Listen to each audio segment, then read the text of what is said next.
Hi guys, welcome to the channel. Today we're talking about the Ryobi pressure washer. It's a 1-year review. This is a cheap $90 model. If you don't know, guys, my name is Josh. I'm an industrial maintenance tech and I do a bunch of tool reviews and stuff for your home. So anyways, let's get right to it. Alright guys, this is where you put your soap. Ideally you put it in a bucket.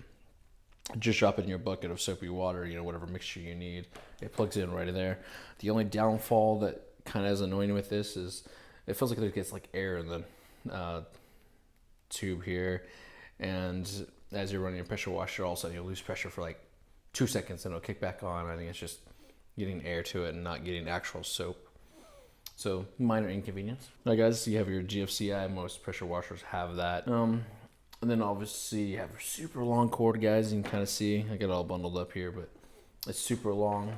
You have this little strap here, guys. You just wrap your cord in there. No big deal. All right, we have our 3 nozzles here. We have this one really low pressure. This one, the one I use basically for everything. I haven't had to use the high pressure one for what I need it for, guys. This does my soap, does my normal washing, does the cars, does siding in the house, does the windows. This is what I just use for everything. So on the other side, you can kind of see it. Simple on and off button. Your water hose goes into here, and then on the other side, on this side, you have your actual hose connection.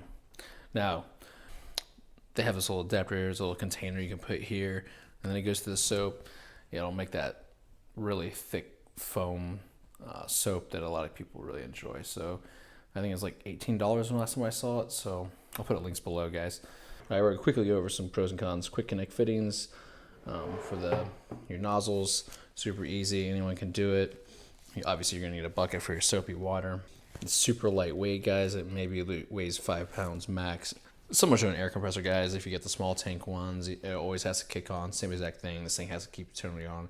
It's kind of loud. I suggest earplugs if you're, in a small area.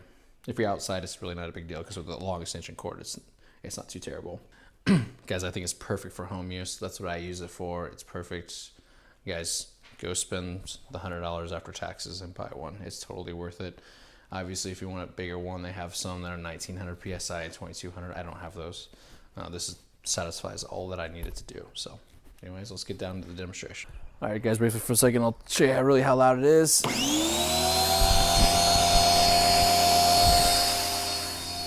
and get it 35, 40 seconds, stop for 5 to 8 seconds, and then get to go, guys. Kind of hard to tell, but this has got soap in it too, guys. I'll do a little close up here. Hey guys, this thing is no gas powered, high pressure one. That's amazing with a huge capacity. So we'll kind of sputter on you here and there. So I give it a solid 6 out of 10. Anyways, guys, like, subscribe, and I'll see you in the next video.